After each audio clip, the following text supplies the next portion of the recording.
नमस्कार। प्रभा साक्षी news network के खास कार्यक्रम शौर्य पथ में आप सभी का स्वागत है। आज के कार्यक्रम में बात करेंगे ब्रिक्स शिखर सम्मेलन की, रूस यूक्रेन युद्ध के ताज़ा हालात की, श्रीलंका में आते चीनी युद्धपोतों की, सऊदी अरब बॉर्डर गार्ड्स द्वारा मारे गए इथोपियन शरणार्थियों की और राहुल गांधी के चीनी सेना के घुस आने संबंधी आरोप की। इन सब मुद्दों पर चर्चा के लिए हमारे साथ हमेशा की तरह मौजूद हैं ब्रिगेडियर श्री DS त्रिपाठी जी, सेवानिवृत्त। सर, आपका कार्यक्रम में बहुत बहुत स्वागत है। और पहला प्रश्न सर, ब्रिक्स शिखर सम्मेलन से ही लेते हैं। इस सम्मेलन की क्या उपलब्धियां रही और क्या यह अमेरिका को घेरने वाला एक मंच बनता जा रहा है? हम यह भी जानना चाहते हैं कि अभी जो 6 नए सदस्य इसमें शामिल करने की बात की गई है, उससे क्या एक संदेश गया है और क्या अब ब्रिक्स का नाम भी बदला जाएगा, क्योंकि अब तो और नए सदस्य देश इसमें आ रहे हैं? नीरज जी, देखिए, ब्रिक्स की हम बात करते हैं तो ब्रिक्स तकरीबन अभी 16 साल पुराना हो गया है। 2006 में इसकी स्थापना हुई थी और पुतिन ने ही, अगर देखा जाए, रशिया में उन्होंने ही इसको शुरू कराया था। उस समय ये ब्रिक था, ब्राज़ील, रशिया, इंडिया और चाइना। साउथ अफ्रीका इसमें बाद में जुड़ा और एम यही था कि एक तरह से अगर देखा जाए कि ये एक ऑल्टरनेटिव सिस्टम बने। इन्होंने इकोनॉमिक सिचुएशन को लेकर के इसमें था, साइंटिफिक और टेक्निकल जो एडवांसमेंट्स थे उनको लेकर के थे कि वो भी लेकर के आगे बढ़ेंगे। सिक्योरिटी और ऐसी इसमें चीज़ें नहीं थी। लेकिन मुख्य जो चीज़ देखने वाली है कि ये जो 5 देश ब्रिक्स में अभी तक हैं, इनमें दुनिया का 42% पॉपुलेशन है। इनके पास 25% दुनिया की GDP है इन देशों के पास। तो ये अगर लेके हम चलें तो एक बहुत बड़ा ग्रुप था जो कि बहुत कुछ एक्सपेक्टेड था, बहुत कुछ कर सकते थे। इन 16 साल में क्या हुआ वो हम देखेंगे आगे, लेकिन ये लेके चलेंगे कि ये ग्रुप काफ़ी बड़ा था। इन्होंने बीच में एम तो ज़रूर किया कि ये G7 को टक्कर दे सकेंगे। हालांकि उस समय देखा जाए, ख़ास करके उस समय 2009 की दशक, अगर 2009 के 9, 10, 11 की अगर आप देखिए, 9, 10 का जो समय था, उस समय वेस्ट की इकॉनमी काफ़ी नीचे हो गई थी। डिप्रेशन तकरीबन था उस समय और लगा था कि ब्रिक्स शायद ऊपर आएगा। रूस की इकॉनमी अच्छी थी, चीन की भी अच्छी थी। हालांकि मैं ये कहूँगा कि भारत की इकॉनमी टेक ऑफ कर रही थी, इतनी ऊपर नहीं थी। तो उस समय सबको ज़रूरत थी एक दूसरे की, तो वो ले करके लगा था कि ब्रिक्स हो सकता है कि दुनिया में अपना एक अलग जो है एक रास्ता दिखाए दुनिया को आगे बढ़ने के लिए, और जो डेवलपिंग इकॉनमीज़ हैं या अंडर डेवलप्ड हैं उनको लेकर के ये आगे चल सकें। दूसरी जो, रादर मैं कहूँगा तीसरी जो मुख्य चीज़ ये भी उस समय आई कि डॉलर की एक ऑल्टरनेट ट्रेडिंग सिस्टम लेके चल सकते हैं, चाहे वो नई करेंसी बने कोई, या इनमें से कोई करेंसी आगे बढ़े, जो कि चीन ने शुरू भी किया था युआन को अपना आगे बढ़ाने के लिए। तो ऐसे करके अगर देखा जाए तो ये काफ़ी ऐसे एम्स लेके चले थे कि ये इस पर आगे बढ़ेंगे। लेकिन अगर देखा जाए कि अचीव क्या हुआ, क्या हासिल कर पाए हैं, तो अभी तक बहुत कुछ हासिल नहीं हो पाया है। हाँ, एक ग्रुप ज़रूर है, एक वॉइस इनको ज़रूर मिली इन देशों को या बाकी देशों को जो इनके साथ हैं, कि अपनी पॉइंट आगे बढ़ा सकें या उस पर ये आगे बढ़ सकें। लेकिन अभी खास करके जब 3-4 साल से वैश्विक जो सिचुएशन है, जो स्थिति है जियोपॉलिटिकल, वो जो बदल गई है, वो एक मुख्य चीज़ है जो हमें देखने की ज़रूरत है। ख़ास करके जो अभी यूक्रेन रशिया वॉर के साथ हुआ, जो वेस्टर्न नेशंस हैं, G20, G7 लीजिए, और अभी जो रशिया की जो कंडीशन है, चीन की जो हालत है। चीन इतना बड़ा मैन्युफैक्चरिंग बेस बन गया था, लेकिन चीन की अभी अर्थव्यवस्था नीचे चल रही है। अनएम्प्लॉयमेंट वहाँ देखिए बढ़ रहा है, 21% है चीन का। इकॉनमी GDP ग्रोथ जो है काफ़ी डाउन हो गई है। 5% या उससे नीचे। उसके अलावा कई बैंक्स, उनके लार्जेस्ट जो रियल स्टेट कंपनी थी एवरग्रांडे, उसने बैंकरप्सी के लिए फाइल कर दिया। कई कंपनीज़ हैं जो कि चीन को छोड़ करके बाहर आ रही हैं। रूस की हालत आप देखिए, सैंक्शंस की वजह से और लड़ाई की वजह से उसकी इकॉनमी काफ़ी नीचे हो गई है। तो ये कुछ चीज़ें हैं जो कि असर डाल रही हैं ब्रिक्स के ऊपर। उसके साथ ही अगर हम भारत की बात करें तो भारत की इकॉनमी दुनिया के उन गिनी चुनी इकॉनमीज़ में है जो सबसे ऊपर जा रही है। तकरीबन माना जा रहा है कि 7% से ऊपर जीडीपी ग्रोथ होगा भारत का। 5 ट्रिलियन अभी तकरीबन $4 ट्रिलियन के आसपास तो पहुंच ही गया है भारत की इकॉनमी जो है। कहा जा रहा है कि जल्दी 5 पहुंच जाएगी, उससे आगे पहुंच जाएगी। हालांकि चीन की बराबरी तो नहीं कर पाएंगे, बट जो ग्रोथ रेट है वो काफ़ी है। इंफ्रास्ट्रक्चर और बाकी डेवलपमेंट जो किया है, जो प्रधानमंत्री मोदी ने वहाँ पर बोला है कि क्या हो रहा है हिंदुस्तान में, वो जो चीज़ें हैं कि रेड टेप की जगह रेड कारपेट हम जो भारत बिछा रहा है लोगों के लिए, उसकी वजह से आप देखिए कितनी कंपनीज अभी भारत में आने की सोच रही हैं। कम से कम 6 से 7 जो आईटी में कंपनीज थी, एप्पल से ले करके और एसर तक, वो जो है उन्होंने ऑलरेडी अप्लाई कर रखा है यहाँ पर अपनी मैन्युफैक्चरिंग बेस बनाने के लिए। तो ये सब चीज़ें देख करके देखा जाए तो भारत की इकॉनमी ही सबसे अच्छी चल रही है ब्रिक्स में। साउथ अफ्रीका और जहाँ तक ब्राज़ील का है, उनकी जो है हालत तकरीबन बराबर है, बहुत ज़्यादा ना ऊपर हैं ना नीचे हैं। तो इस वजह से ब्रिक्स में अभी तक देखा जाए तो बहुत ज़्यादा फ़र्क नहीं पड़ पाया है, क्योंकि जैसा मैंने कहा था अभी कि मैक्सिमम जो इकॉनमीज़ जो आगे बढ़ रही हैं, जिसमें लोगों का भरोसा है, वो भारत का है इनके बीच में। चीन की जो है वो लोगों ने देख लिया है कि उन्होंने इन्वेस्टमेंट करके और कैसे अपने लोगों को या देशों को जो है अपने ये इकोनॉमिक जो जंजाल है या जंगल है उसके अंदर उसको लिए जा रहे हैं, क्योंकि सारे जो हैं उन पर कर्जदार बनते जा रहे हैं। तो ये सब कुछ स्थितियां हैं जो कि बहुत ज़्यादा बढ़ने नहीं दी हैं ब्रिक्स को। इसी बीच जो डिफरेंसेस हैं चीन और भारत के बीच में, वो भी एक हैं जो कि हम उसको अलग नहीं कर सकते इसके बीच में से। तो ये सब कुछ चीज़ें हैं जो कि ब्रिक्स के ऊपर अपना प्रभाव डाल रही हैं। और जो चीज़ें लेके चले थे, भी आप देखिए जो यहाँ पर एड्रेस भी किया सभी ने, चाहे पुतिन ने किया, उन्होंने अपना जस्टिफिकेशन दिया कि वो लड़ाई क्यों हो रही है उनके और यूक्रेन के बीच में। उन्होंने कहा कि वो पीस चाहते हैं, शांति चाहते हैं, लेकिन उन्होंने कहा कि ये वेस्ट का थोपा हुआ है। उन्होंने अपनी ताकत के बारे में बताया, ऑयल और फूड ग्रेन्स के बारे में, कैसे वो अफ्रीका की मदद कर रहे हैं, तो कैसे करते रहेंगे। तो वो अपनी चीज़ बताए। चीन में भी शी जिनपिंग जो कि वहाँ पहुँचे हुए हैं, उन्होंने अपने बारे में बताया। ज़्यादातर एक्सपेंशन की बात सभी ने किया कि हाँ एक्सपेंशन किया जाए, क्योंकि तकरीबन देखा जाए तो ये जो 5 देश हैं उसके अलावा करीब 35 देशों के और रिप्रेजेंटेटिव वहाँ पर हैं, और कई देशों ने अप्लाई कर रखा है ब्रिक्स की मेंबरशिप के लिए। तो उनको मेंबरशिप बढ़ाने की भी जो है बातचीत काफ़ी दिनों से चल रही है, इसमें और देश जोड़े जाएं।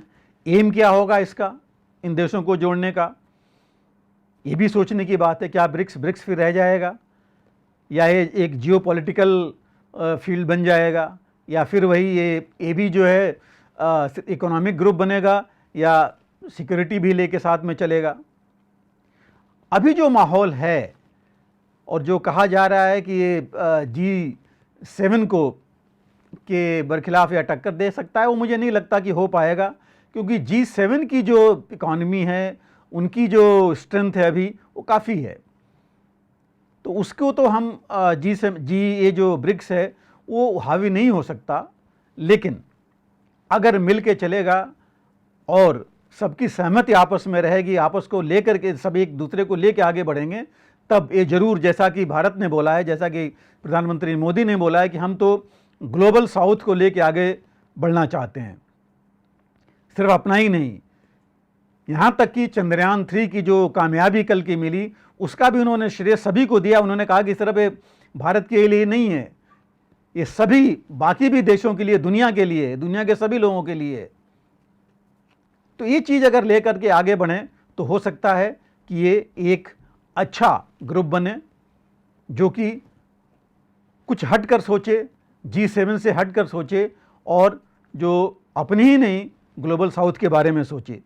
तो ये चीज़ जो है अभी तक हुई नहीं है, लेकिन अगर आगे हो जाए तो बहुत अच्छी है, क्योंकि इसमें देखिए कई चीज़ें हैं, हेल्थ है, एजुकेशन है, फूड प्रोग्राम्स हैं, ये सब ये बेसिक ज़रूरत हैं खास करके डेवलपिंग कंट्रीज़ की। और जहाँ पर ये हो रहा है अफ्रीका में, वहाँ पर इसकी बहुत ज़रूरत है।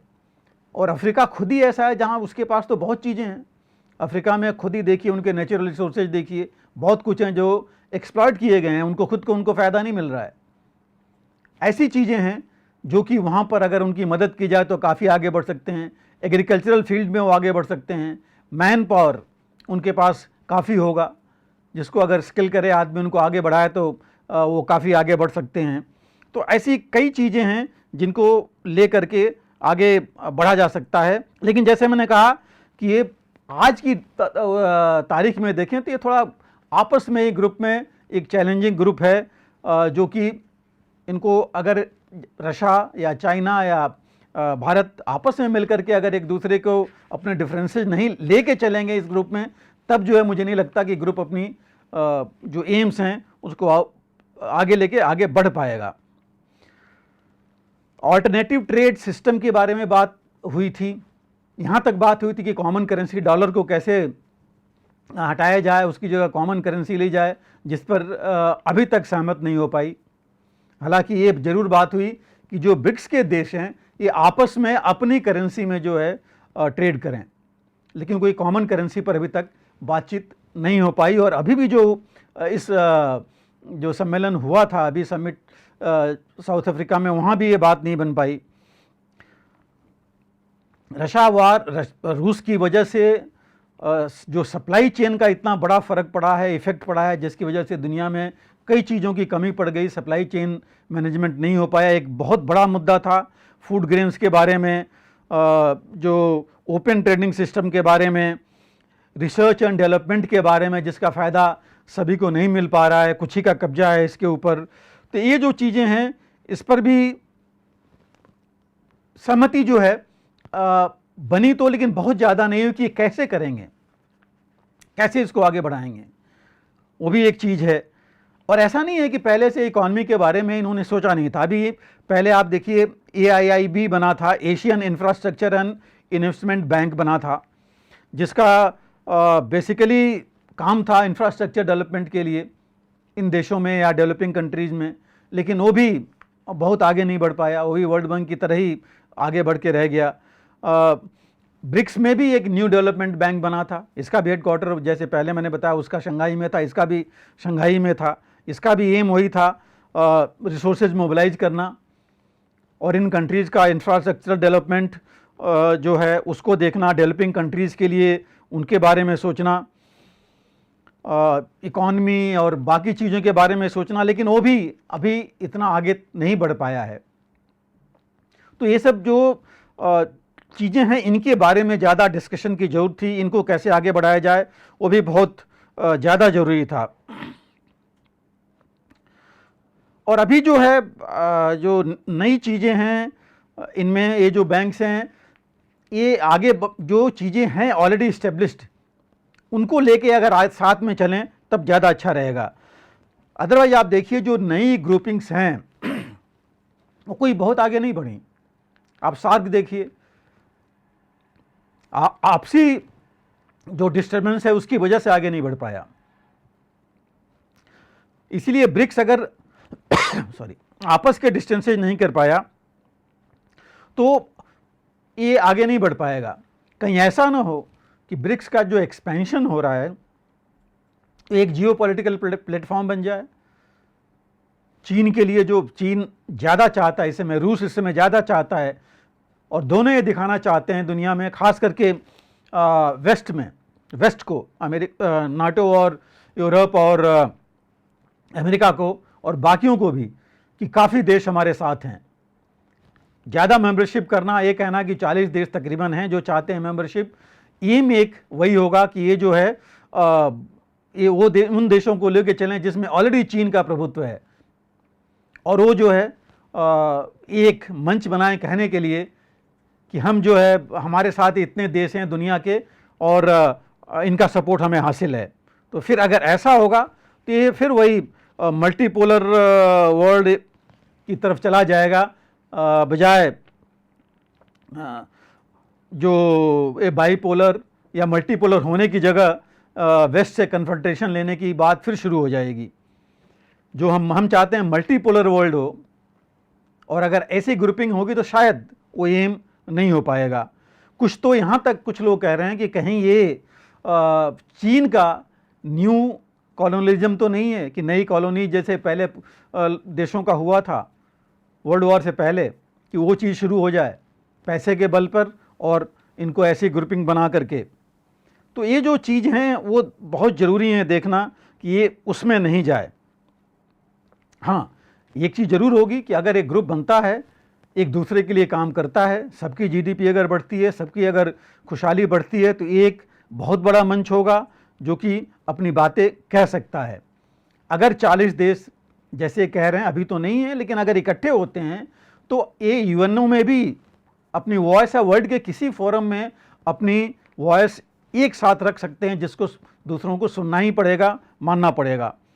बार्गेनिंग पावर बढ़ सकती है इनको एक साथ आने में। कोई जो चीज़ें हैं अपने टर्म्स पर सेटल कर सकते हैं, चाहे WTO है, चाहे क्लाइमेट के बारे में है, जो भी और चीज़ें हैं जो कि इनको इफ़ेक्ट करती हैं और जिस पर अभी तक कहा जाता है कि वेस्ट और अमेरिका और बाकियों का दबदबा है, वो अपनी चीज़ें मनवाते हैं। तो ये चीज़ें ले करके आदमी चल सकता है आगे। जहाँ तक समिट का सवाल है, साउथ अफ्रीका में हुआ है, और अफ्रीका में देखिए आजकल होड़ लगी हुई है। रूस भी वहाँ अपना प्रभुत्व जमाना चाहता है, ऑलरेडी है कई कंट्रीज़ में, उसके वैगनर ग्रुप कई कंट्रीज़ में हैं जो काम कर रहे हैं। नाइजर में जो अभी हुआ है, वहाँ रूस ने खुद धमकी दे दी है कि अगर किसी ने मिलिट्री इंटरवेंशन किया तो ठीक नहीं होगा।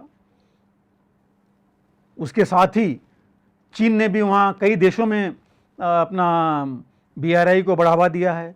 कई देश जो है कर्जदार हैं चीन के। अमेरिका भी वहाँ अपना प्रभुत्व चाहता है, भारत भी वहाँ कई देशों के साथ मिलकर काम कर रहा है। तो इस हिसाब से अफ्रीका एक बहुत इम्पॉर्टेंट देश बन गया है। जो हमने पहले बोला था कि काफ़ी कुछ अनएक्सप्लोर्ड है अफ्रीका में, नेचुरल रिसोर्सेज से लेके ह्यूमन रिसोर्सेज से लेकर के कई चीज़ें हैं जो कि अनएक्सप्लोर्ड हैं, जो कि बहुत आगे सभी को फ़ायदा उससे हो सकता है। चीन जो है आप देखिए, अगर देखा जाए तो अमेरिका को ओवरटेक कर रहा है वहाँ इन्वेस्टमेंट में, और जो है अपने बाकी देशों को अपने साथ लेके चलने में अफ्रीका में। लेकिन चीन की इकॉनमी अभी डाउन हो रही है कई चीज़ों से, जब से खास करके प्रेसिडेंट ट्रंप के टाइम उन्होंने सैंक्शंस लगाए थे कुछ चीन के खिलाफ। रूस ऐसे ही डाउन है, तो कितना आगे ले जा पाएंगे इन कंट्रीज़ को और या इनको इन्वेस्ट कर पाएंगे, ये थोड़ा आज की तारीख में डाउटफुल है। दूसरा, जो स्ट्रेटजिक कंडीशंस हैं आज की तारीख में जो चल रही हैं चीन के बरखिलाफ़, ताइवान या इंडो पैसिफिक में, उसको लेकर के कितना आगे बढ़ पाएगा। चीन का अपने नेबर्स के साथ अभी भी कई 14 देश जो है खास करके हैं जो नेबर्स हैं, उनके साथ इसका अभी तक जो लैंड बाउंड्री है उसका सेटलमेंट नहीं है। तो ऐसी चीज़ें अगर देखी जाएं तो बहुत कुछ हैं जो कि अभी तक ब्रिक्स में हैं, जिनको कि अगर ये सॉर्ट आउट नहीं करेंगे तो इतना आगे नहीं बढ़ पाएंगे अभी भी। और आप देखिए, जैसे मैंने कहा कॉमन करेंसी की बात इन्होंने नहीं की। रशिया नेचुरली मैंने कहा दिखाना चाहता है दुनिया को या वेस्ट को कि हमारे फ्रेंड्स अभी भी हैं। इंडिया और ब्राज़ील अभी भी दो ऐसे देश हैं जो कि वेस्ट के तरफ इनका झुकाव है। तो अगर ये ग्रुपिंग वेस्ट को चैलेंज करना चाहता है तो क्या मुमकिन हो पाएगा कि इंडिया और ब्राज़ील दोनों जो है, भारत और ब्राज़ील वेस्ट से भी उनके क्लोज हैं, करीब हैं। उसके साथ जो इंडिया जो है आज की तारीख में भारत, रूस और चीन दोनों से जो है compete कर रहा है। इनफैक्ट भारत ज़्यादा है ग्लोबल साउथ का लीडर उनकी बात आगे रखने में। एक तरह से देखा जाए तो ज़्यादा देश साथ में आ रहे हैं, क्योंकि G20 में भी, ब्रिक्स में भी, G20 में और हर किसी फोरम में जहां भी प्रधानमंत्री मोदी गए उन्होंने ये बोला है कि भारत जो है ग्लोबल साउथ को लेके चलना चाहता है। जितने डेवलपिंग और अंडर डेवलप्ड देश हैं उनकी आवाज़ बनना चाहता है, बन रहा है। और अभी देखिए कल का जो स्टेटमेंट है अमेरिका के जो NSA हैं, national security adviser Jake Sullivan, उनका जो है उन्होंने स्टेटमेंट दिया है। उन्होंने कहा कि ब्रिक्स जो है वो किसी हालत में अमेरिका का जियोपॉलिटिकल राइवल नहीं हो सकता, क्योंकि इनके पास इतनी अभी भी ताकत नहीं है जितना कि ये बढ़ सकते हैं, क्योंकि इनके पास आपस में तालमेल नहीं है, इनकी आपस के व्यूज़ मैच नहीं कर रहे हैं और ये कभी भी अमेरिका या जो वेस्ट है उसकी बराबरी नहीं कर पाएंगे या उससे आगे नहीं बढ़ पाएंगे, उनको टक्कर नहीं दे पाएंगे। और अभी जो देखिए जो मेंबर्स हैं, नए मेंबर्स बनाने के बारे में भी आखिर में जाकर के 6 देशों पर सहमत बनी, अदरवाइज ये भी सहमत 3 दिनों में नहीं बन पाई थी। हालांकि सभी ने बोला था कि ये बढ़ना चाहिए। तो ये सब चीज़ें जो है ये अभी भी मुझे लगता है कि बहुत कुछ करने की ज़रूरत है ब्रिक्स को। हाँ, भारत के लिए ज़रूर एक अच्छी बात थी कि अपने को छोड़ करके भारत ने बड़ा क्लियरली साफ सत्र ये बताया कि हम दूसरे देशों को चाहते हैं लेकर के चलना, वो आगे बढ़ें और उनकी आवाज़ बने, उनका फ़ायदा हो हर एक फील्ड में। भारत में जो कुछ प्रोग्रेस हुई है इकॉनमी के बारे में, चाहे फूड ग्रेन्स के बारे में, एग्रीकल्चर, हेल्थ, बैंकिंग, UPI, ये सब चीज़ों के बारे में जिक्र किया और बताया कि हम वो चाहते हैं कि हम शेयर करें और सारे देश आगे बढ़ें। और उसके साथ ही आप देखिए चंद्रयान की मैंने कहा सफलता का श्रेय दुनिया को दिया, साथ में भारत के साथ ही प्रधानमंत्री ने। और उन्होंने साउथ अफ्रीका में स्वामीनारायण टेम्पल जो बन रहा है, जो कंप्लीट होना है 2025 में, उसके बारे में भी देख के आए। तो भारत ने जहाँ भी है यहाँ पर गए हैं वहाँ पर अपना जो है अपने आप को, अपनी इच्छा शक्ति, अपनी सामर्थ्य को दिखाया है और सबको साथ ले चलने की बात कही है। अगर ब्रिक्स उस पर चलेगा तो ज़रूर आगे बढ़ करके अपने जो मकसद हैं, जो उन्होंने एम बनाए, उसमें कामयाब हो सकते हैं। सर, रूस यूक्रेन युद्ध के ताज़ा हालात क्या हैं, और ख़ास तौर से जो वैगनर ग्रुप के चीफ थे वो जिस तरह से मारे गए, सबकी जो उंगलियां हैं वो पुतिन की तरफ उठ रही हैं। क्या एक मैसेज गया है? क्या पुतिन चाहे अपने राजनीतिक विरोधी हों या सैन्य विरोधी हों, किसी को बख्शते नहीं हैं? और ख़ास तौर पर अभी जो लेटेस्ट खबर है कि जो रशियन एयर चीफ हैं उनको हटा दिया गया है। एक दावा यूक्रेन की तरफ से किया गया है कि क्रीमिया में जो मिसाइल डिफेंस सिस्टम था उसको उसने तबाह कर दिया है। किस तरफ युद्ध जा रहा है और ये जो खबरें आ रही हैं उसमें कितनी सत्यता है? जहाँ तक रूस और यूक्रेन की बात है, हमने पिछली बार भी बात किया था कि अभी जो चीज़ है, कोई ख़ास युद्ध का तो प्रोग्रेस नहीं हो रहा है, लेकिन जो वहाँ विनाशकारी चीज़ें हैं वो ज़रूर हो रही हैं। और अभी जो है आजकल देखा जाए तो वहाँ सिर्फ अगर कुछ हो रहा है तो है ड्रोन और मिसाइल, आर्टिलरी शेलिंग, उसके बारे में, और ऑफ कोर्स वैगनर ग्रुप, इन्हीं की बातचीत आजकल वहाँ ज़्यादा चल रही है। और अभी जो मुख्य चीज़ें वहाँ पर हैं, आप देखिए रिसेंट जो अभी हुआ है उसमें पहले तो यूक्रेन के ड्रोन्स अभी भी मॉस्को तक पहुँच रहे हैं, क्रीमिया में ड्रोन्स पहुँच रहे हैं। हालांकि काफ़ी कुछ उनमें मार गिराए जा रहे हैं और किसी ने बहुत ज़्यादा कुछ वहाँ डैमेज नहीं किया है, जान माल के या डिस्ट्रक्शन का। हालांकि जो इनके बॉर्डर के जो कुछ टाउन्स हैं रूस के जो यूक्रेन के साथ हैं, वहाँ पर ज़रूर थोड़े बहुत कुछ डैमेज हुए हैं, लेकिन वेरी फैक्ट कि ये ड्रोन्स वहाँ तक पहुँच जा रहे हैं, अभी भी मॉस्को में जा रहे हैं, क्रीमिया में जा रहे हैं। और जहाँ जा करके क्रीमिया में खास करके वहाँ कुछ इन्होंने निशाना भी बनाए हैं, इनके कुछ स्ट्रेटजिक जो मिलिट्री इस्टेब्लिशमेंट्स हैं उनको। इसके साथ ही इन्होंने अभी जो लेटेस्ट हुआ था एक ड्रोन अटैक, वो तो बेसिकली एक जो मल्टी स्टोरी बिल्डिंग बन रही थी स्काई स्क्रैपर, वहाँ जा कर के डैमेज किया उसने, लेकिन बहुत ज़्यादा डैमेज उसमें नहीं हुआ। वहाँ पर एयरफील्ड को ज़रूर इन्होंने पहले डैमेज किया था, लेकिन एयरफील्ड चालू हो गई है वहाँ पर।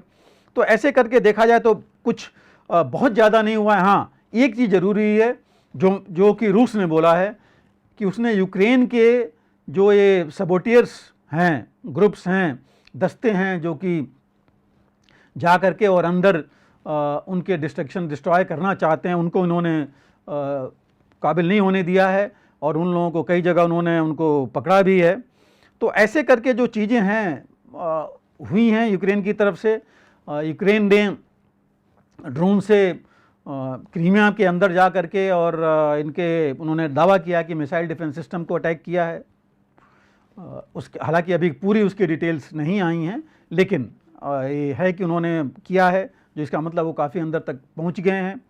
तो ये चीज़ें चल रही हैं, लेकिन इसके बरखिलाफ आप देखिए रूस ने अपने मिसाइल्स के साथ काफ़ी कुछ डैमेज अभी भी किया है, लीव से लेकर के और खार्किव के इलाके में, उसने डेन्यूब के इलाके में ऑलरेडी डैमेज किया था। और आज कल जो है यूक्रेन ने बताया कि 13,000 metric tonne food grains damage हो गए हैं। 7 जो छोटे पोर्ट्स थे डेन्यूब के अराउंड इनके, वो डैमेज हो गए हैं, जहाँ से ग्रेन्स और बाकी चीज़ें जाती थी। ये एक बहुत बड़ा नुकसान है इनका। शेलिंग खासकर कुपियांस्क में हुए जा रहा है और कहा यह जा रहा है कि कुपियांस्क को जो है कुछ ही समय में रूसी सेना अपने कब्जे में ले लेगी। इसके साथ ही जो कहा यहाँ तक जा रहा है कि रूस ने यूक्रेन के कम से कम 25 से 30% जो पोर्ट्स कैपेसिटी है वो डाउन कर दी, मतलब उनके पास सामान का आना जाना काफ़ी मुश्किल हो गया है। तो ये भी एक चीज़ साथ में चल रही है। हालांकि F-16 यूक्रेन को मिलेंगे, उसकी ट्रेनिंग भी शुरू हो गई है, लेकिन उनके लिए क्या ऑलरेडी रूस ने बोला है कि काउंटर मेजर्स उन्होंने कर रखे हैं अपने, और उनके S-400 और S-500 जो एयर डिफेंस सिस्टम है जिसको उसने अभी तक बाहर नहीं लाया है, का बहुत एडवांस्ड है। S-400 ही बहुत एडवांस्ड है, उनसे क्या F-16 से के ऊपर क्या असर पड़ सकता है, अगर पड़ गया तो एक बहुत बड़ी चीज़ होगी। तो ऐसी कुछ चीज़ें हैं जो कि अभी तक चल रही हैं वहाँ पर, लेकिन जो काउंटर ऑफेंसिव है वो कहीं नहीं, अभी आगे नहीं बढ़ रहा है। हालांकि यूक्रेन का, जेलेंस्की का ये कहना है कि हमारी काउंटर ऑफेंसिव जारी है, धीमा है लेकिन चल रहा है, और हम क्रीमिया तक पहुँचेंगे, क्रीमिया को भी आज़ाद करेंगे। तो अब कब तक होता है, कैसे होता है, ये तो अभी तक देख करके तो नहीं लग रहा है कि कुछ हो पाएगा। हालांकि अमेरिका ने बड़ा साफ अभी भी कहा है, परसों बोला है उनकी वाइट हाउस के स्पोक्समैन ने कि अमेरिका जो है ये कभी नहीं चाहता है कि वो ये जो अटैक्स हैं यूक्रेन के वो रूस के भीतर किए जाएं। तो ये सब लेकिन इसके बावजूद ड्रोन्स वहाँ जा रहे हैं। तो ये जो कुछ चीज़ें हैं और इनका क्या आगे असर पड़ता है, पिछले जो एक हफ्ते अगर सिर्फ देखे जाएं या 15 दिन में, पिछले 15 दिन की जो खबर है उसमें ये कहा गया है कि रूस ने तकरीबन 150 ड्रोन्स लॉन्च किए थे यूक्रेन के ऊपर, और यूक्रेन का कहना है कि उसमें उन्होंने तकरीबन काफ़ी डिस्ट्रॉय किया था, लेकिन काफ़ी कामयाब भी हुए हैं, और उसी हिसाब से यूक्रेन ने भी काफ़ी लॉन्च किए हैं इनके ऊपर। जहाँ तक यूएस का है, आप देखिए ऑलरेडी अमेरिका में डिसएग्रीमेंट हो गया है डेमोक्रेट्स और रिपब्लिकन्स के बारे में, कि रिपब्लिकन्स कह रहे हैं कि अब जो है इससे ज़्यादा इंक्रीज नहीं होना चाहिए और फंडिंग अथॉराइज नहीं होनी चाहिए यूक्रेन को, क्योंकि उनको लग रहा है कि जितना फंड दिए जा रहे हैं, जितना वो ऑलरेडी दे चुके हैं और जितना दिया जा रहा है, वो रिजल्ट्स नहीं मिल रहे हैं यूक्रेन से। यूक्रेन के लिए सबसे बड़ी प्रॉब्लम ये आ रही है कि अभी रूस ने जो अपने कब्जा किया हुआ इलाका, उनमें हर जगह एक तो माइंस बिछा दी हैं, जो बारूदी सुरंगें हैं जिससे आगे नहीं बढ़ पा रहे हैं। दूसरी चीज़, उन्होंने डिफेंसेज अपने बहुत ज़्यादा अख्तियार कर लिए हैं, जिसको हटाना बहुत मुश्किल हो रहा है यूक्रेन को। जेलेंस्की जो है इस बीच में, अभी तक ये होता था कि इतने लीडर्स यूक्रेन में आते थे, अब चीज़ पलट गई है। अब जो है वहाँ पर जेलेंस्की खुद ही जो है स्वीडन और नीदरलैंड, डेनमार्क, ग्रीस और सर्बिया में गए हैं मदद के लिए। तो ये सब चीज़ें अभी हैं। हालांकि अमेरिका के अगेन जो नेशनल सिक्योरिटी एडवाइज़र हैं जैक सुलिवन, उन्होंने स्टेटमेंट दिया है कि वॉर अभी स्टेलमेंट पर तो नहीं पहुंचा है, स्टेलमेंट नहीं हो रहा है, लेकिन धीरे धीरे यूक्रेन आगे बढ़ेगा और बढ़ रहा है। हालांकि यूक्रेन की जो 47 मैकेनाइज्ड ब्रिगेड है, वो जो है एक विलेज को उन्होंने 2 महीने की लड़ाई के बाद कहते हैं कि इंसर्किल किया है, लेकिन वो बहुत ज़्यादा इम्पोर्टेंट नहीं है क्योंकि उस पर रूस का बहुत ज़्यादा कुछ नहीं था वहाँ से। और अभी तक ये बड़ा क्लियर हो गया लगभग, जैसे मैंने कहा कल MI6 जो इंग्लैंड के हैं उसका भी न्यूज़ था कि उन्होंने बताया था कि कुपियांस्क जो इलाका है उस पर रूस कभी भी कब्जा कर लेगा और रूस के कब्जे में आ जाएगा। लेकिन जो सबसे इम्पॉर्टेंट बात हुई थी वो हुई है वैगनर चीफ के बारे में। 3 दिन पहले स्टेटमेंट आया था, उन्होंने दिखाया गया था कि वैगनर चीफ अफ्रीका में हैं और वहाँ पर उन्होंने स्टेटमेंट दिया था कि अफ्रीका में वो हैं और यहाँ के सिस्टम को मजबूत करेंगे और रूस की जो भी आइडियोलॉजी है, रूस का जो भी एम्स हैं उसको आगे बढ़ाएंगे। लेकिन कल जो है उसमें आप देखिए कि उनकी जो है बताया जा रहा है कि एक हवाई दुर्घटना में मृत्यु हो गई है। और ये अगर आप देखें 20 जून को जब इन्होंने रिवोल्ट किया था वहाँ पर प्रिगोजिन ने, और लगा था कि ये जो है एक अलग पहली बार हो मॉस्को की तरफ जा रहे हैं और बहुत बड़ी चीज़ होगी, जिसको कि पुतिन ने रोक दिया था वहाँ पर। और पुतिन ने हालांकि बोला था कि वो ट्रेटर्स को कभी जो है छोड़ेंगे नहीं, लेकिन बात लगा था कि एक दिन में ही ख़त्म हो गई थी कि वैगनर ग्रुप बेलारूस में जाएगा और जो इनके आदमी हैं वैगनर ग्रुप्स के, वो जो है रूस के डिफेंस मिनिस्ट्री के अंडर में, आर्मी के अंडर में आएंगे। तो ये बातें चल रही थी और ये भी हो गया था कि वैगनर ग्रुप पहुंच गया है बेलारूस में 3,500, जबकि कहा जा रहा था कि करीब 7,000 के आसपास पहुंच गए हैं। और पोलैंड को भी लगा था कि ये यहाँ पर पहुंच गए हैं, एक्सरसाइज कर रहे हैं, और इनसे काफ़ी डर लगा था पोलैंड को। पोलैंड ने अपनी सीमा पर तकरीबन 10,000 ट्रूप्स भेज दिए थे मजबूत करने के लिए। उसी बीच में खबर आई अफ्रीका में इनकी प्रेजेंस की।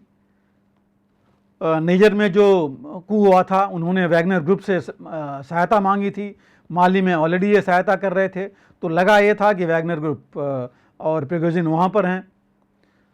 जो कल न्यूज़ है उसमें यही था कि ये वहाँ से अफ्रीका से आकर के पूरे जो टॉप लीडर्स थे वैगनर के वो आए थे। इसमें इनके जो इनका डेप्टी था, जो ऑलरेडी देमितिव उनका नाम था, जो कि पहले रशियन सीक्रेट उसमें एजेंसी में थे, उसके बाद एक कर्नल थे जिनको काफ़ी डेकोरेट किया था पुतिन ने, वो भी इस प्लेन में थे। जो 10 लोग थे इसमें, उनकी भी डेथ हो गई। और कहा तो ये जा रहा है कि जो पुतिन अपने जो उनके ऐसे उन्होंने बोला कि ये ट्रेटर्स हैं, उनको कभी छोड़ते नहीं हैं।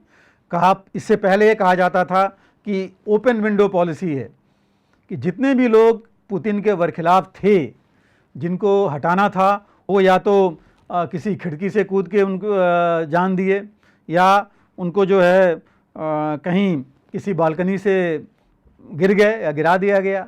और ये एक और था जिसको इंग्लैंड में इन्होंने कहा जा रहा था कि न्यूक्लियर इंजेक्शन दे करके मारा गया था। और अभी ये न्यूज़ है, तो कहने का मतलब सिर्फ यही है कि अभी पुतिन ने अगर उनका किया हुआ है तो उन्होंने अपने आप को और मजबूत कर लिया है, और वैगनर ग्रुप का कंट्रोल उनके पास ही है, उनके पास ही रहेगा। तो ये जो चीज़ है ये उनको और मजबूत कर रही है, और कोई डिफरेंसेस जो होने वाले थे वो आगे नहीं बढ़ पाए। तो कुल मिलाकर अगर देखें तो फिर पुतिन की ही ताकत इसमें मजबूत हुई है। आगे F-16 आने के बाद क्या होता है तो बाद में पता लगेगा, लेकिन यूक्रेन अभी भी बहुत कुछ नहीं कर पाया है, आगे नहीं बढ़ पा रहा है और जहाँ की तहाँ स्थिति बनी हुई है। सर, श्रीलंका लगातार चीन के अनुसंधान पोत को आने दे रहा है, जिससे भारत में चिंताएं बढ़ रही हैं। यह भी खबर रही कि भारतीय तटरक्षक ने समुद्री सहयोग को मजबूत करने के लिए फिलीपींस के तटरक्षक के साथ समझौता किया है। इसके अलावा हमने देखा कि ऑस्ट्रेलिया के तट पर 11 दिवसीय मालाबार नौसेना अभ्यास संपन्न हुआ। इस सबको कैसे देखते हैं? जी देखिए, जो हम श्रीलंका और चीन की जब बात करते हैं तो सबसे पहली चीज़ जो होती है कि ये क्यों हुआ, क्योंकि अब हम जानते हैं कि चीन श्रीलंका में तो उसका इंटरेस्ट इतना है नहीं जितना कि वो इंडियन ओशन और ख़ास करके भारत के अगल बगल भारत की जो क्षमता है उसको आंकने के लिए उसको ज़रूरत पड़ी है श्रीलंका के पोर्ट्स को इस्तेमाल करने के लिए। और ये जो चीन का स्ट्रिंग ऑफ पर्ल्स है उसका हिस्सा है। उसने श्रीलंका में अपने पोर्ट्स बनाए हैं, इर्द गिर्द में देखिए वो बांग्लादेश में घुसने का प्रयास कर रहा है। कोको आइलैंड्स जो कि उधर हैं थाईलैंड के पास, वहाँ जो है वो बेस बना रहा है। और जो कंबोडिया में उसने अपने बेस बना रखे हैं। तो एम तो चीन का वही है, लेकिन ये हुआ क्यों है वो भी हम जानते हैं। ये सब कुछ हुआ है जो इकॉनमी है श्रीलंका की, जहाँ पर कि पूरा कर्जदार बना दिया है इसको श्रीलंका को चीन ने। कहा यह जा रहा है कि जो अभी तक डेटा है उसके हिसाब से जो कर्ज है चीन का, या चीन ने दे रखा है श्रीलंका को 7.4 बिलियन डॉलर्स तकरीबन है, जो कि तकरीबन 19 से 20% टोटल जो डेट है, कर्ज है श्रीलंका के ऊपर, उसका हिस्सा है। तो आप समझ लीजिए कि सबसे बड़ा कर्जदार है चीन।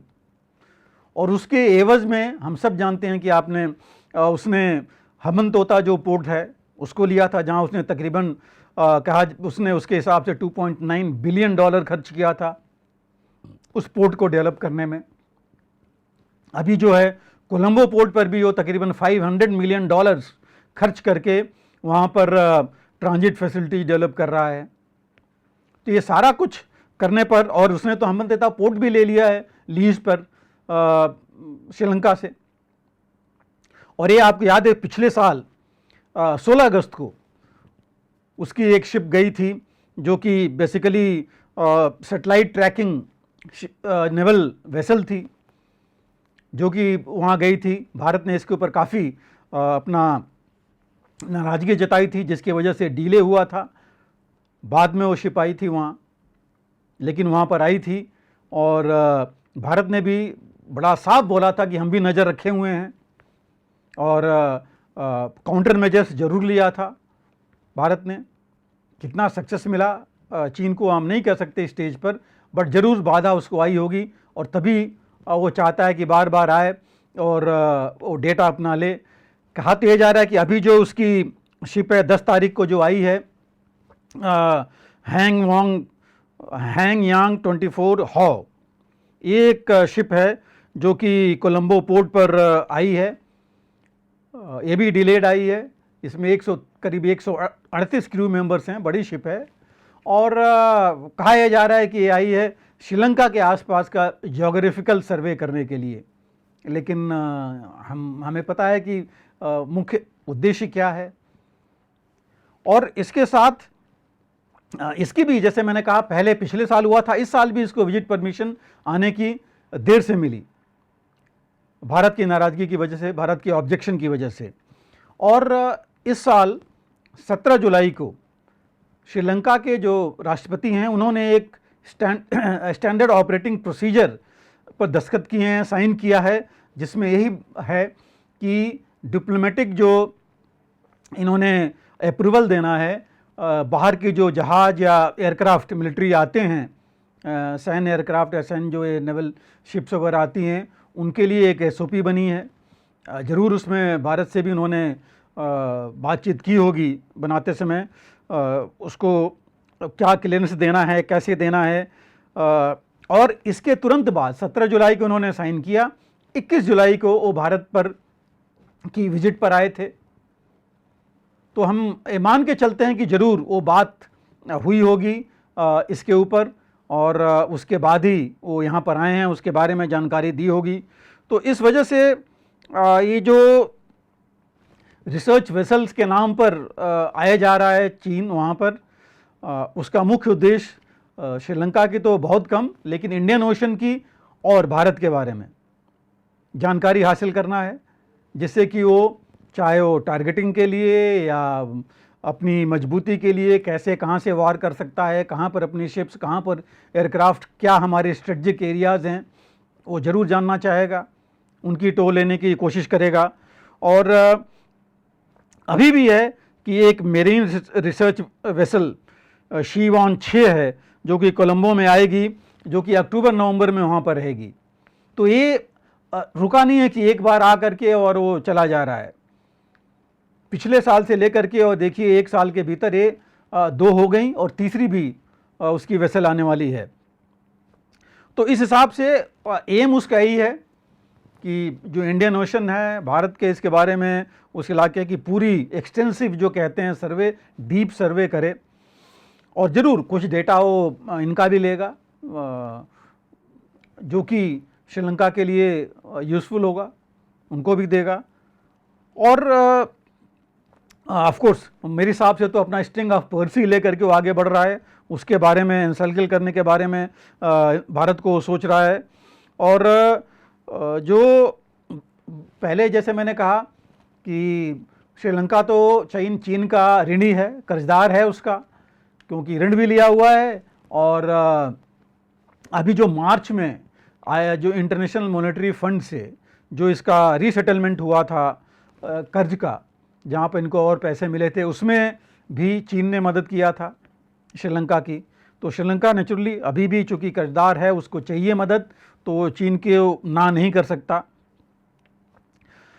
जहाँ तक रणनीति का हिसाब है, भारत हमारी सरकार और हमारी सेना जो है, नौसेना और सारी सेना मिल करके ज़रूर इसके अपने काउंटर मेजर्स ले रहे होंगे और इस पर नज़र रख रहे होंगे। जहाँ तक दूसरी चीज़ है, फिलीपींस के साथ हमारे कोस्ट गार्ड की जो एग्रीमेंट हुआ है 22 अगस्त को, जो कुछ उनके एग्रीमेंट साइन हुआ है, उसके बारे में अगर आप देखिए फिलीपींस का, तो इंडो पैसिफिक को लेकर के फिलीपींस, हालांकि पहले तो बीच में थोड़ा डाउटफुल था, लेकिन अब उसने क्वाड भी ज्वाइन किया है और वो जो है चिंतित है, खास करके चीन का जो दबदबा वहाँ बढ़ रहा है उसको देख करके, नेवल प्रेजेंस खास करके देख करके। तो इस वजह से उसने दोनों के साथ, कोस्ट गार्ड और नेवी के साथ जो है हमारे ये एग्रीमेंट किया है। और ये चीज़ फाइनल हुई थी जब हमारे विदेश मंत्री जयशंकर वहाँ पर गए हुए थे जून में, और पहली जो चीज़ थी वो थी wide shipping agreement between India and Philippines. तो ये जो कोस्ट गार्ड के बीच में ये चीज़ हुई है, ये एग्रीमेंट जो है बेसिकली कोऑपरेशन इंक्रीज करने के लिए है कोस्ट गार्ड्स के बीच में दोनों के, कि और आपस में जो भी चीज़ें हैं वो एक दूसरे से साझा कर सकें और मॉनिटरिंग कर सकें। और ऐसा नहीं कि ये पहली बार है, हमारे कोस्ट गार्ड ने Japan, Korea, south Korea, Oman, Vietnam, Bangladesh, Sri Lanka, Maldives, सबके साथ जो है एग्रीमेंट इस तरह का साइन किया हुआ है। और फिलीपींस का देखिए एक और सबसे बड़ी चीज़ है कि फिलीपींस और चीन को जो है सबसे ज़्यादा जो इनके आपस में मनमुटाव है या जो डर है फिलीपींस को है, इनका जो झगड़ा है स्प्राटली जो आइलैंड्स हैं उनको लेकर के है, जो साउथ चाइना सी में है, जिसको फिलीपींस अपना कहता है और चीन अपना उस पर हक जताता है। तो ये सब चीज़ें लेकर के फिलीपींस को भी काफ़ी डर है कि ये अगर हम अकेले मुकाबला नहीं कर पाएंगे तो बाकियों को साथ में लेके चलेंगे तो उनसे फ़ायदा रहेगा।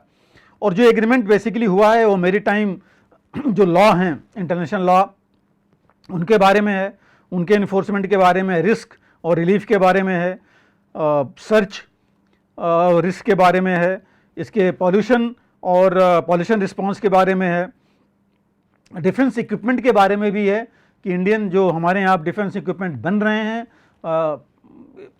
उसकी जो है उसके बारे में भी है, अगर फिलीपींस ने इंटरेस्ट दिखाया है। और ऑलरेडी हम जानते हैं कि ब्रह्मोस मिसाइल हम ऑलरेडी फिलीपींस को दे रहे हैं और फिलीपींस पहला देश है जो कि ब्रह्मोस मिसाइल के बारे में ऑलरेडी कॉन्टैक्ट कर रहा है और इस साल से उनको सप्लाई शुरू हो जाएगी। तो ये सब कुछ चीज़ें हैं जिसको लेकर के फिलीपींस के साथ हमारा नेवी और कोस्ट गार्ड को लेकर के एग्रीमेंट्स हुए हैं और हमारे लिए, दोनों के लिए ये काफ़ी फ़ायदेमंद होंगे और ज़रूर एक मैसेज ये चीन को देंगे। जहाँ तक मालाबार एक्साइजेज़ की बात आपने की है, जो ऑस्ट्रेलिया में हुआ है, मालाबार एक्साइज जैसे हम जानते हैं कि ये 27 तारीख को सिडनी के जो ईस्ट कोस्ट है वहाँ पर हुआ है। हालांकि मालाबार एक्साइजेज़ अभी तक भारत में ही होते रही हैं, इंडियन ओशन में होते रही हैं, पहली बार ये वहाँ पर हुआ है और ज़रूर जैसा हम सब सोच रहे होंगे एक मैसेज देने के लिए ही हुआ है। इसमें नेवल शिप्स, सबमरीन, एयरक्राफ्ट, जो फाइटर एयरक्राफ्ट हैं, सब ने जो है उसमें पार्ट लिया है, जिसमें कि हमारे इंडियन नेवी के थे, हमारी नेवी के, ऑस्ट्रेलिया के थे और जापान के, यूएस नेवी के भी। तो इन सब के जो है मिक्स एक्साइज थी, हमेशा जैसे होती रही है। 5 दिन की एक्साइज, 2 फेज में एक्साइज हुई 5 दिन की, जिसमें एक हार्बर फेज था और दूसरा जो है सी फेज था। हार्बर फेज 11 से 15 अगस्त तक था और सी फेज 16 से 21 अगस्त तक था, 5-5 दिन का। और हार्बर फेज में बेसिकली जो एक दूसरे की डेक विजिट्स थी, क्रॉस डेक विजिट्स थी, उसमें प्रोफेशनल एक्साइज उन्होंने कुछ एक्सचेंजेज किए आपस में, डिस्कशंस हुई, स्पोर्ट्स फिक्सचर से लेकर के नेक्स्ट फेज की प्लानिंग हुई इस बारे में। और उसके बाद ऑफ कोर्स सी फेज था जहां एक्चुअल एक्साइजेज हुई, लाइव फायरिंग भी हुई, उसमें उन्होंने काफ़ी मैन्यूवर्स भी किए। सी फेज में हाई इंटेंसिटी एक्साइजेज इन्होंने किए, वहाँ पर एयर, सरफेस, अंडर सी तीनों हुआ है। Weapon firing, helicopter operations, skills जो एक दूसरे की थी वो साझा किया इन्होंने, वो दिखाया। और जो एडवांस मैरीटाइम सपोर्ट जो है एक दूसरे के पास, उसके बारे में भी उन्होंने वहाँ प्रैक्टिस किया। तो ये जो चीज़ें थीं, ये काफ़ी एम क्या था इनका सबका एम एक ही है, वो है मैरीटाइम रीजनल सिक्योरिटी का, जो एक दूसरे को भरोसा देना, बाकी जो देश डिपेंडेंट हैं उनको भरोसा देना और ऑफ कोर्स चीन को मैसेज देना, जो कि एक बहुत ज़रूरी था। क्योंकि भारत चीन के संबंध हम देख रहे हैं, फिलीपींस के साथ मैंने अभी बताया, जापान के भी वाटर्स को उनको थ्रेटन करता है चीन, वहाँ भी जापान और नॉर्थ कोरिया, उनके बीच में हमें पता है, नॉर्थ कोरिया और चीन आपस संबंध हमें पता है, जो चीन के लिए, जापान के लिए एक खतरा है। तो ये सारी चीज़ों के लिए एक मैसेज देने के लिए ये था, जो कि मैसेज इन एक्साइजेस से गया हुआ है। और फर्स्ट टाइम ऑस्ट्रेलियन नेवी जो एक्साइज, जैसे मैंने कहा, होस्ट कर रही है, जो क्योंकि देखिए फिलीपींस 2007 में ज्वाइन किया था मालाबार एक्साइजेज, बट चीन के दबाव में इसने 2008 में छोड़ दिया था, लेकिन 2012 से फिर इंटरेस्ट दिखाया और 2020 में फिर भारत ने इनवाइट किया फिलीपींस को इस एक्साइज में, और तब से इस एक्साइज में भाग लेता रहा है फिलीपींस भी। तो इस तरह अगर देखा जाए तो ये ऑस्ट्रेलिया के में एक्साइज कर करके और ख़ासकर इंडो पैसिफिक के में जा कर के एक बहुत बड़ा मैसेज देने की कोशिश की गई है चीन को, और अपनी कैपेबिलिटी भी देखने की इन्होंने कोशिश की है कि कितनी जल्दी अगर ज़रूरत पड़ी तो उस इलाके में जा सकते हैं, और अगर कुछ ऐसी चीज़ होती है तो मदद कर सकते हैं या एक्शन ले सकते हैं। तो कितना कोऑर्डिनेशन, कोऑपरेशन ये कर सकते हैं, ये तो बाद की बात है, देखने में पता लगेगा। चीन क्या इसके बरखिलाफ चीन भी तो बैठा नहीं रहेगा, वो क्या एक्शन लेता है, क्या इन सब नेवीज़ को या रिसोर्स को इकट्ठा होने देगा, या क्या चीज़ वो खड़ी करेगा बाधा इसमें, ये भी जानना और देखना बहुत ज़रूरी है। लेकिन एक इतनी बड़ी एक्सरसाइज करके एक मैसेज तो ज़रूर दिया है इन सभी देशों ने उस इलाके में कि जो बाकी देश हैं, और इन्होंने अपना कॉन्फिडेंस बढ़ाया है, वहाँ के इलाके के जो बाकी देश हैं उनका कॉन्फिडेंस बढ़ा है, और एक मैसेज चीन को ज़रूर गया है। सर, एक खबर अभी आई जिस पर मेरे ख्याल से शायद बहुत से लोगों का, या मैं कह सकता हूं कि शायद किसी का ध्यान नहीं गया, जबकि एक बड़ा नरसंहार हुआ है। सऊदी अरब बॉर्डर गार्ड्स ने हजारों इथोपियन शरणार्थियों को मार डाला है। साथ ही मैं ये जानना चाहता हूं कि ऐसा आखिर क्यों किया गया। साथ ही एक सवाल यह भी है कि इतने बड़े नरसंहार पर दुनिया खामोश क्यों है। इथोपिया की जो घटना है वो तो वास्तव में बहुत दुखदाई घटना है, और सही बात है कि इसकी इतनी ज़्यादा तवज्जो नहीं दी गई, इसके ऊपर किसी ने इतना ज़्यादा नहीं बोला। हालांकि मैंने देखा कि गार्डियन और वॉशिंगटन टाइम्स और कुछ और अखबारों ने इसके बारे में ज़रूर बोला है, कुछ चैनल्स अल जजीरा वगैरह ने बोला, लेकिन ओवरऑल जितनी इस घटना के ऊपर तवज्जो देना चाहिए था दुनिया ने, वो नहीं हुआ। और जो हुआ है वो हम सब जानते हैं कि ये ह्यूमन राइट्स वॉच की रिपोर्ट है, जो राइटर्स ने और बाकियों ने भी उसी से कोट किया है, और इसमें उन्होंने बताया है कि कैसे हजारों शरणार्थियों को जो कि इथोपिया से ये जाते रहे हैं सऊदी अरेबिया में काम की तलाश में, उनको जो है किस तरह सऊदी बॉर्डर गार्ड्स ने उनके ऊपर फायरिंग की है, एक्सप्लोजिव्स उनके ऊपर लगाए हैं। कहा यह जा रहा है कि मोटर्स की शेलिंग हुई है और उनको वो मारे गए हैं। ये कहते हैं कि कोल्ड ब्लडेड मर्डर, उस हिसाब से मारा गया है उनको। तो ये जो क्यों हुआ है वो तो हम देखेंगे, लेकिन मुख्य चीज़ है कि देखिए इथोपिया से जितने इथोपिया की कंडीशन क्या है हम सब जानते हैं, कितनी गरीबी भूखमरी वहाँ पर है, बेरोजगार है, ह्यूमन राइट्स की वहाँ कोई वैल्यू नहीं है, क्योंकि वहाँ कई ग्रुप्स हैं जो आपस में लड़ रहे हैं, कहीं हौती हैं कहीं बाकी है जिनका कब्जा है, और वहाँ पर इतने रेबल्स हैं, बहुत मतलब देखा जाए तो बहुत दयनीय स्थिति है वहाँ पर।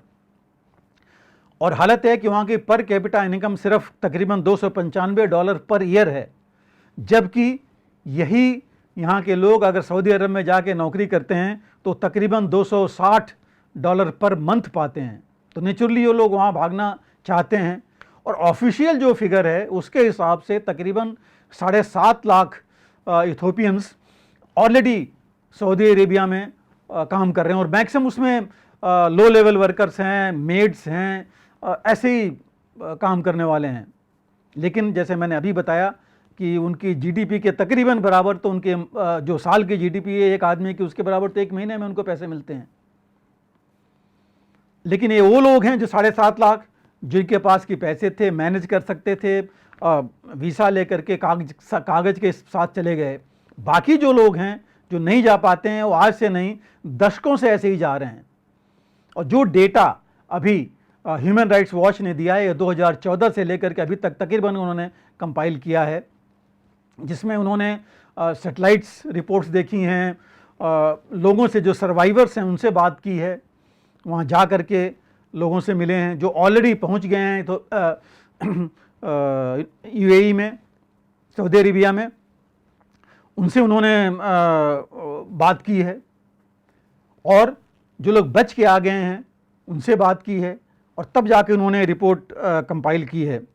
और उनका कहना ये है कि इथोपिया से वहाँ जाने के लिए एक आदमी को तकरीबन $2,500 खर्च करना पड़ता है, जो कि हर जगह देना पड़ता है। और देने के लिए भी इनको अगर देखा जाए, इनका जो रूट है ये इथोपिया से जिबूती जाते हैं, फिर एडन जाते हैं यमन के थ्रू होते हुए, और तब सऊदी अरेबिया पहुंचते हैं। और ख़ास करके यमन और जो सऊदी अरेबिया का बॉर्डर है वो माउंटेनस है, हिली है, और वहाँ पर जो है सबसे ज़्यादा है नरसंहार जो कहा जा रहा है वो हुआ है। क्योंकि बीच में जो है इथोपिया से लेकर के यमन के बीच में तो ये जो जितने बिचौलिए हैं ये जो है पैसे लेते हैं और वही इनको लेकर के वहाँ तक पहुँचते हैं। यमन में जो एक तरह से एक माइग्रेंट्स जितने हैं इनके एक ग्रेव्स दिखाई पड़ते हैं उस जगह में, जो कि इन्होंने ह्यूमन राइट्स वॉच ने बताया है, क्योंकि इतने लोग वहाँ मारे गए हैं, सब वहीं के वहीं उनके ग्रेव्स बने हुए हैं। जो हौती रिबल्स भी हैं यमन में, वो भी इसमें लगे हुए हैं लोगों को पैसे लेकर के क्रॉस कराने में। और कहा यह जा रहा है कि मार्च 22 से लेकर के जून 23 के बीच में 28 इंसिडेंट हुए हैं शूटिंग की, जो कि ये सऊदी अरेबिया के बॉर्डर गार्ड्स ने फायरिंग की है, जो ये रिफ्यूजीज वहाँ आ रहे हैं। ये जो अभी जो बताया जा रहा है, जो कि अभी यूनाइटेड नेशंस और ह्यूमन राइट्स वॉच ने कंफर्म किया है अभी के इंसिडेंट में कि 655 जो इन्होंने बताया है कि तो कंफर्म्ड मरे हुए हैं, लेकिन वो कहते हैं नंबर्स हज़ारों में हो सकते हैं, इससे ज़्यादा, जो कि इनको पता नहीं है। ये 73 पेज की रिपोर्ट है जो ह्यूमन राइट्स वॉच ने इनको दी है यूनाइटेड नेशंस को, और कॉपीज इन्होंने कंसर्न कंट्रीज़ को भी भेजी हैं इसमें, जिसमें कि ये सारा कुछ डिटेल दिया हुआ है कि किस तरह सिस्टमेटिकली पैटर्न बना करके लगातार इन सालों में बीते जो साल हैं उनमें ये फायरिंग इनके ऊपर होती रही है, बट ये कभी न्यूज़ में आया नहीं है। और इनका कहना है कि आर्टिलरी शेलिंग भी हुई है, जो कि मेरे हिसाब से मोटर शेलिंग की बात हो रही होगी जो की गई है। सऊदी अरेबिया ने डिनाई किया है, वो कहते हैं कोई ऐसा अवेलेबल इंफॉर्मेशन नहीं है कि जो ऐसा किया होगा इतने लार्ज स्केल पर। फिर भी उन्होंने बोला है कि अगर कुछ है तो हम इन्वेस्टिगेशन करेंगे। इथियोपिया ने बोला है कि वो भी जो है खुद इन्वेस्टिगेट करेंगे और सऊदी अरब से भी टेकअप करेंगे। लेकिन ये चलता जा रहा है, एक बहुत बड़ी त्रासदी है, मानवीय त्रासदी है। और वहाँ पर अगर देखा जाए तो एक्चुअली यमन में एक जगह है मोना बे, जहाँ की बिल्कुल यमन के अंदर ही जा कर के है इथियोपिया के बाद, जहाँ पर बहुत बड़ा एक डिटेंशन सेंटर है, कैंप है, जहाँ पर कि माइग्रेंट्स को ले जाया जाता है और वहाँ से एस्कॉर्ट करते हैं लोग, ये सब पैसे लेके करते हैं वहाँ से, और जो वहाँ से एस्कॉर्ट करते हैं यमन के थ्रू, पहाड़ियों के थ्रू इनको ले जाते हैं सऊदी अरेबिया। एक जो अभी का केस है उन्होंने जो बताया गया है उसके हिसाब से कि मतलब जानबूझ करके पॉइंट ब्लैंक रेंज पर स्मॉल आर्म से फायरिंग हुई है और मारा गया है, जो कि एक बहुत बड़ी मैं दोबारा कहता हूँ त्रासदी है, जो कि नहीं होनी चाहिए थी दुनिया में। हाँ, कई जगह ये जो रिफ्यूजी जाते हैं, काम पर जा रहे हैं या रिफ्यूजी हैं, उनको हैंडल करने का तरीका अलग है। हर जगह दिया हुआ है कि भाई आप उनको रोकिए, वापस भेजिए, उन देशों से बात कीजिए, लेकिन उनके ऊपर इस तरह फायरिंग करके इस तरह मारना, कोल्ड ब्लडेड मर्डर जिसे कहते हैं, वो एक बहुत बड़ी त्रासदी है। और इसको जो है सबसे और ज़्यादा बड़ी त्रासदी है कि इसको इतना तवज्जो नहीं दी गई, किसी ने इसको पटल पर नहीं लाया। ये तो ह्यूमन राइट्स वॉच अगर ये 73 पेज की रिपोर्ट नहीं बनाता, सामने नहीं लाता, यूनाइटेड नेशंस और बाकी राइटर्स या ये बाकी जो मेन एजेंसीज हैं, तो ये जो कुछ भी अभी दुनिया में आ रहा है वो सामने नहीं आता। लेकिन अभी किसी भी देश, बड़े देशों ने या दुनिया ने इसके ऊपर कोई इतना कमेंट नहीं किया है। हालांकि देखा जाए कि ये इतना पुराना चल रहा है, 2014 से अगर चल रहा है तो कुछ न कुछ एक्शन होना चाहिए था। और ख़ास करके इसमें कि जो ये अनलॉफुल किलिंग्स हैं उनको ज़रूर रोकना चाहिए।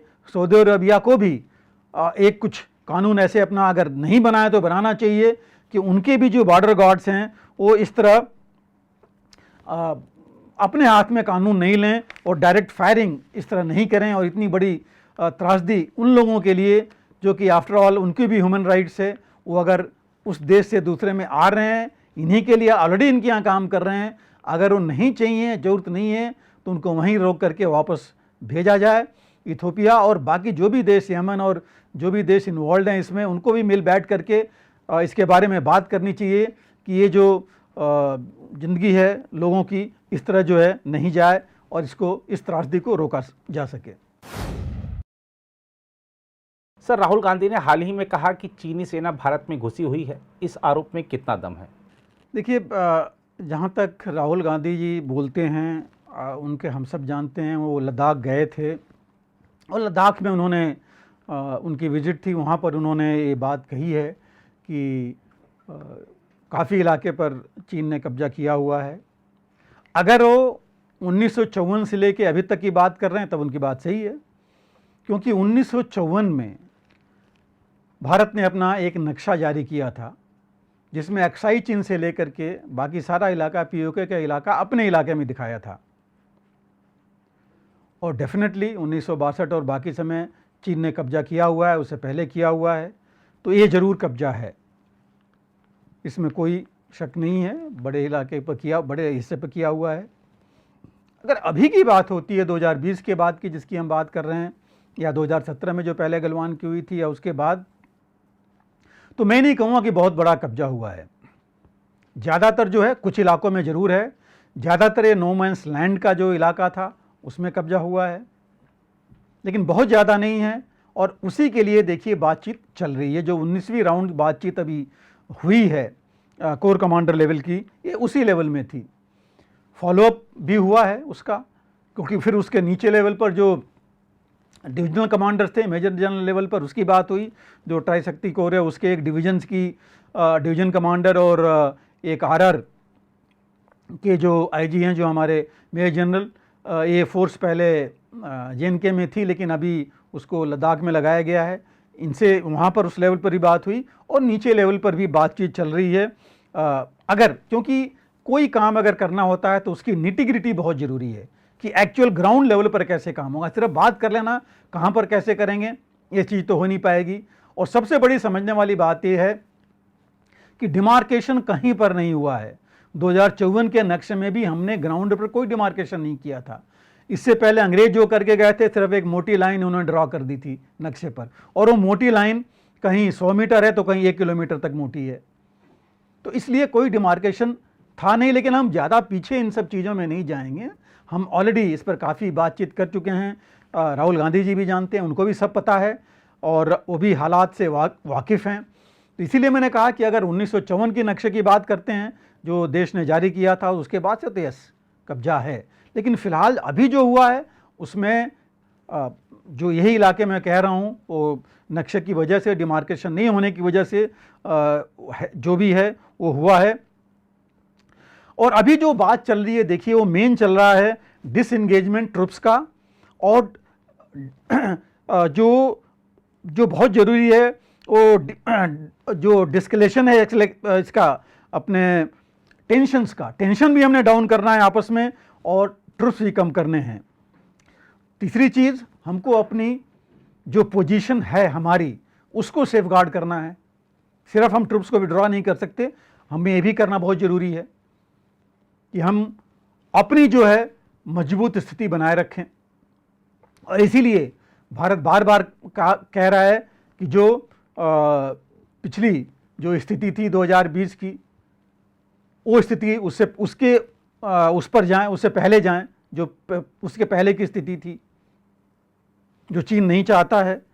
और अभी जो है, अगर आप देखिए डोकलन में जो हुआ था एक 2017 में, ब्रिक्स वही थी। अभी इस ब्रिक्स में क्या हुआ था, सबने बोला था कि मीटिंग होगी, इसीलिए सारी बातचीत कोर कमांडर लेवल की हो रही है, नीचे की हो रही है, और मीटिंग हो सकती है इनके बीच में, प्रधानमंत्री मोदी और शी जिनपिंग की, लेकिन कुछ नहीं हुआ ऐसा।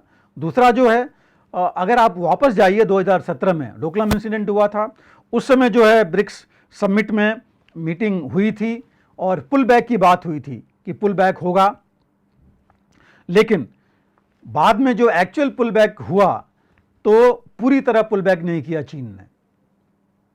तो इस बार हम उसको लेके चल रहे हैं, देख करके कि अगर कोई चीज़ बात हो तो ग्राउंड पर जो है निटिग्रिटी ऐसी हो कि एक्चुअल चीज़ हो, डिमार्केट हो, लोअर लेवल पर हो हर एक चीज़, और ग्राउंड पर मार्क हो कि यहाँ तक हम रहेंगे, यहाँ तक आप रहेंगे, और ये चीज़ पूरा नक्शे पर आए और ग्राउंड पर भी आए। दूसरी चीज़ जो है, आप देखिए इस समय जो हमारा मेन है डेमचोक और डैप्सोंग के बारे में है, जहाँ पर मुश्किल है। और जो रिपोर्ट्स हैं उसमें ये कहा जा रहा है कि जो मेन डिसएग्रीमेंट है वो है बफर जोन के क्रिएशन के बारे में, जो कि चीन कहता है कि भारत अपनी तरफ बफर जोन बनाए, और वो जो है जो पहले जैसा होता था वैसा नहीं। और दूसरा वो कह रहा है कि भारत के ट्रुप्स को, हमारे ट्रुप्स को, जो पहले हम पेट्रोलिंग करते थे ग्राउंड पर, जो पेट्रोलिंग पॉइंट्स थे, पेट्रोलिंग एक्टिविटीज़ करते थे, वो हम नहीं करें, हम अपने इलाके में करें, वहाँ बफर जोन में या जो बाकी LAC का इलाका था वहाँ नहीं करें। तो ये चीज़ तो नेचुरली एग्री नहीं करेगा भारत, क्योंकि इसका मतलब कि हम अपना इलाका उसको दे रहे हैं। दूसरा, चीन नहीं चाहता कि हम जो है वाई जंक्शन है उसके आगे पेट्रोलिंग करें, वो भी जो है पॉसिबल नहीं है। तो ये जो चीज़ें हैं इन पर डिसएग्रीमेंट है जो चल रहा है, और भी पॉइंट्स होंगे। तो इस वजह से जो है ये चीज़ें डी एस्केलेशन और डी इंडक्शन की जो चीज़ें हैं ज़रूरी तो हैं, क्योंकि सभी के ट्रुप्स डिप्लॉयड हैं वहाँ, लेकिन इस हालात में हम कर नहीं सकते हैं, न करना चाहिए हमको, क्योंकि हम मौका दे देंगे चीन को आगे बढ़ने के लिए और ऑक्युपाई करने के लिए। चीन ये चाहता है कि भारत जो है, जो ये LAC की समस्या है उसको बायलैटरल रिलेशन से डीलिंग कर दे और आगे बढ़े इकोनॉमिक और बाकी चीज़ों में। जो बड़ा साफ शब्दों में भारत ने कह दिया है कि जो एब नॉर्मल सिचुएशन है, बाकी सिचुएशन नॉर्मल नहीं हो सकते जब तक कि एब नॉर्मल सिचुएशन जो कि है LAC की वो नॉर्मल नहीं होती।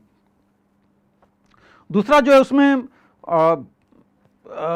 चीन की पॉलिसी है कि छोटे छोटे पार्ट्स में लेना, निबल करना, वो जो है इंक्रीमेंटल गेन्स चाहता है, उसको जल्दीबाजी नहीं है कि वो धीरे धीरे कुछ कुछ पोर्शन को कब्जाना चाहता है।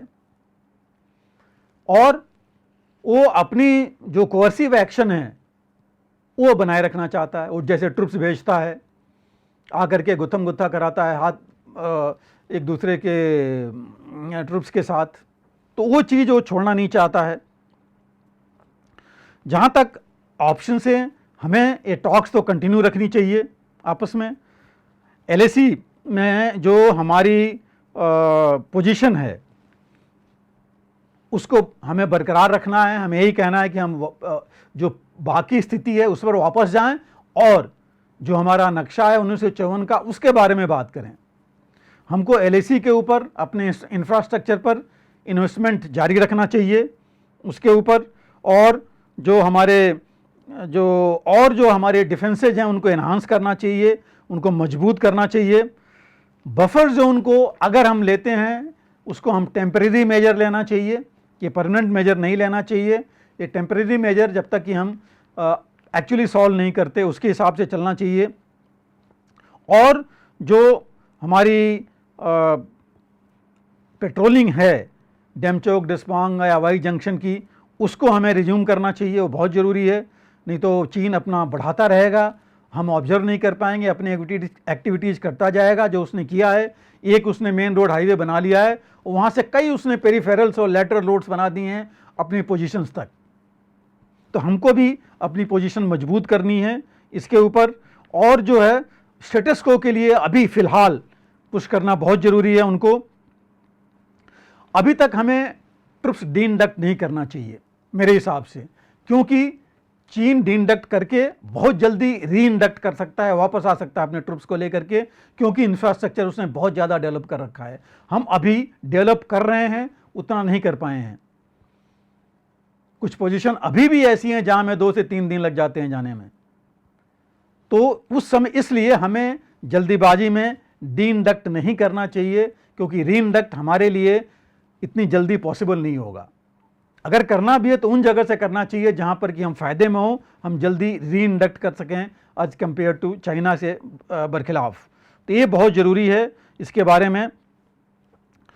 जहाँ तक कॉन्फिडेंस बिल्डिंग मेजर्स 1973 का या 93 वाले जो हमने साइन किए हुए हैं, अभी तक वैलिड हैं नहीं हैं, इसके ऊपर क्वेश्चन मार्क हैं। हालांकि ये भी कहा जा रहा है कि वो कॉन्फिडेंस बिल्डिंग मेजर्स अभी तक चल तो रहे ही थे, बातचीत चल रही थी, लेकिन हाँ नतीजा बहुत ज़्यादा नहीं आया था। और बाकी जो चीज़ें हैं, हमें हर एक चीज़ फ्रीज नहीं करना चाहिए। जहाँ तक हमारी ज़रूरत है इकोनॉमिक फील्ड में, उसको हमें चलने देना चाहिए, लेकिन हमें अपने आप की इकॉनमी ऐसे मजबूत करना चाहिए कि हमारी डिपेंडेंसी चीन पर कम हो। और जहाँ तक बाकी जो है ऐसे बयान दे करके हमें चीन का मनोबल नहीं बढ़ाना चाहिए कि चीन ने बहुत ज़्यादा कब्जा किया हुआ है। हाँ, अगर वस्तुस्थिति है जो कि हमारी गवर्नमेंट ने पहले बता दिया है कि इतना उसने कोई एक्स्ट्रा कब्जा नहीं किया है, अगर है ग्राउंड पर जा कर के देख सकते हैं या गवर्नमेंट के साथ बातचीत करके, और अगर है तो उसके बारे में डिस्कशन हो सकता है। लेकिन पब्लिक फोरम में जो इस्टेब्लिश चीज़ नहीं है उसके बारे में बात करके और अपने लोगों का मोराल डाउन करना और चीन के को मोराल को बढ़ाना मेरे खिलाफ से ये ठीक नहीं है। और इन सब चीज़ों को पॉलिटिसाइज करने से थोड़ा हमें रुकना चाहिए। अगर कोई ऐसी चीज़ है जो कि इस बार जा कर के राहुल गांधी को लगी हैं तो नेचुरली उनको ये चीज़ पार्लियामेंट में या जो फोरम है हमारे पास वहाँ लाना चाहिए और उस वहाँ पर डिस्कस करके उसके बारे में ये चीज़ देखनी चाहिए कि हम कैसे उसको वापस ले सकते हैं, अगर ऐसा है तो क्या क्या मेजर्स हैं, और उसको वो चीज़ बता करके हमें अपने देश को, अपने लोगों को, अपने सेना को और मजबूत करना चाहिए। तो सर, आज के कार्यक्रम में आपने बताया ब्रिक्स शिखर सम्मेलन की उपलब्धियों पर आपने चर्चा करी विस्तार से, और जो नए सदस्य देश आ रहे हैं उनसे क्या देश को हमको मिलेगा या दुनिया को क्या संदेश गया है, और ख़ास तौर पर आपने बताया कि चीन कैसे प्रभुत्व अपना कायम करता जा रहा है इस मंच पर। ब्रिक्स शिखर सम्मेलन की आपने विस्तृत व्याख्या की है। रूस यूक्रेन युद्ध के ताज़ा हालात पर आपने हमेशा की तरह विस्तार से जानकारी दी, और ख़ासतौर पे श्रीलंका में जो चीन अपनी घुसपैठ कर रहा है और नौसैन्य स्तर पर हम जिस तरह से मजबूत हो रहे हैं, हमारी जो आगे की रूपरेखा है उसकी आपने चर्चा की।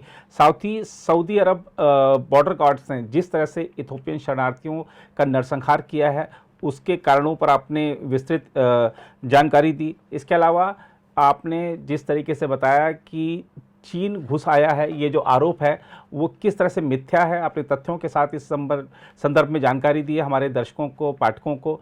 मुझे लगता है कि आज का एक कार्यक्रम भी हमारे पाठकों दर्शकों के लिए बहुत ज्ञानवर्धक साबित होगा, क्योंकि आपने तथ्यों के साथ ही बात की है और तर्कों के साथ आपने बात की है। आप इस कार्यक्रम से जुड़े, सर इस चर्चा से जुड़े, आपने इस कार्यक्रम को सार्थक बनाया, आपका बहुत बहुत आभार। फिलहाल इस रिपोर्ट में इतना ही। बाकी देश नई खबरों के लिए बने रहें आप प्रभा साक्षी के साथ। अगर आप भी लेना चाहते हैं देश दुनिया की तमाम जानकारी तो आज ही सब्सक्राइब करें हमारे चैनल को। साथ ही नीचे दिए बेल आइकन को जरूर दबाएं ताकि हर अपडेट आप तक पहुंच सके।